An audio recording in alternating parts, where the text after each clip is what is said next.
থাকতে পারবে না। আমরা চাই ব্যক্তিগত জীবনে শান্তি, পারিবারিক জীবনে শান্তি, সামাজিক জীবনে শান্তি। আমাদের জীবনে প্রত্যেকটি ক্ষেত্রে শান্তি আসুক। তো শান্তি আসতে হলে শান্তির অশান্তি দূর করতে হবে, ঠিক কিনা? শান্তির সাথে রয়েছে অশান্তি, শান্তির সাথে রয়েছে কি অশান্তি। অশান্তি কি কারণে হয়? সমাজের মানুষ যদি মিথ্যা কথা বলে, কি কথা বলে? মিথ্যা কথা যদি সমাজের মানুষ বলে, তখন সমাজের মধ্যে অশান্তি সৃষ্টি হয়। ও যুবকরা, ওয়াদা করো, হাতে হাত রাখো, আমরা 4টা কাজ করব।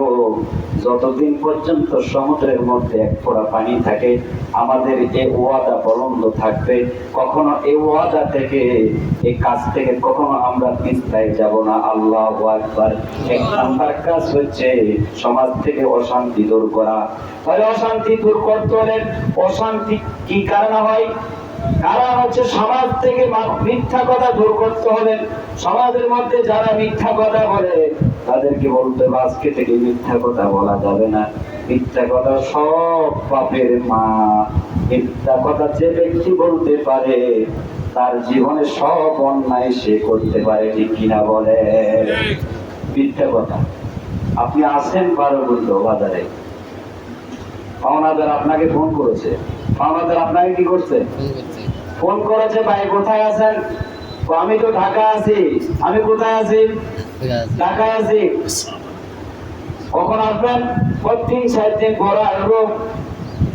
বাকি বাজি বাড়ি চিটিং বাজি, মিথ্যা কথা বলছে, ঠিক কিনা বলেন?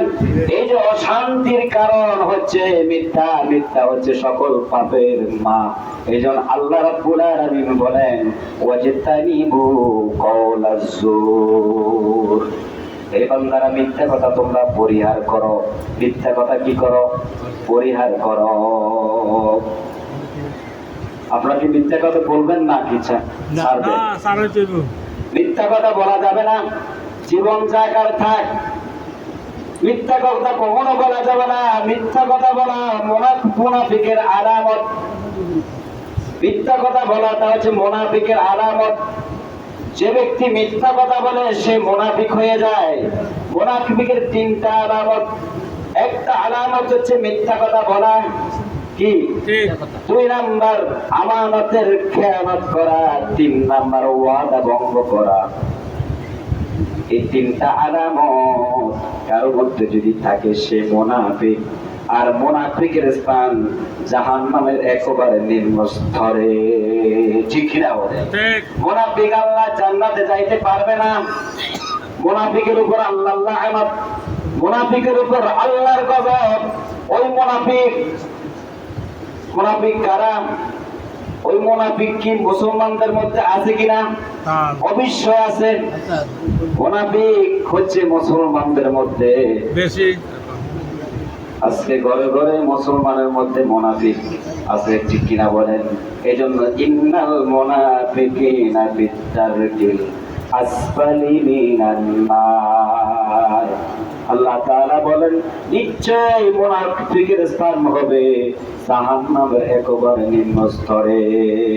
জীবনও জান্নাতে যাওয়ার আশা করা যাবে না। মুনাফিক হতে হলে 1 নাম্বার আলামত কি? মিথ্যা কথা বলা। এই জন্য নবীজি যে সংগঠন গঠন করলেন, হিজবুল ফুজুল, 4টা কাজ করবেন। 1 নাম্বার সমাজের থেকে অশান্তি দূর করা। অশান্তি কি কারণ হয়? অশান্তি হয় মানুষ যখন মিথ্যা কথা বলেন, ঠিক কিনা বলেন? আমানতের খেয়ানত করেন। আমানতের খেয়ানত যখন মানুষ করবে, তখন সমাজের মধ্যে অশান্তি শুরু হবে। ওয়াদা যখন ভঙ্গ করবে, সমাজের মধ্যে অশান্তি শুরু হবে, ঠিক কিনা বলেন? আজকে থেকে মিথ্যা কথা বন্ধ করে দেন। জীবনে মিথ্যা কথা বলবো না, দেখবেন অনেক পরিবর্তন হয়ে যাবে। আমি শুধু নিজে মানুষকে দাওয়াত দিয়ে মিথ্যা কথা বলিয়েন না, আর আমি নিজে মিথ্যা কথা বলবো, ঠিক কিনা? সিস্টেম কি এটা নাকি? আগে চিকিৎসা নিজের করতে হবে, ডাক্তার আগে নিজের ডাক্তারি করতে হবে, ঠিক কিনা? আমি শুধু সবাইকে বলবো মিথ্যা কথা বলবেন না ভাই, কিন্তু আমি মিথ্যা কেজি কেজি মিথ্যা কথা বলবো না? না, মিথ্যা কথা বললে ঈমান নষ্ট হয়ে যায়, মুনাফিক হয়ে যায়, ঠিক কিনা বলেন?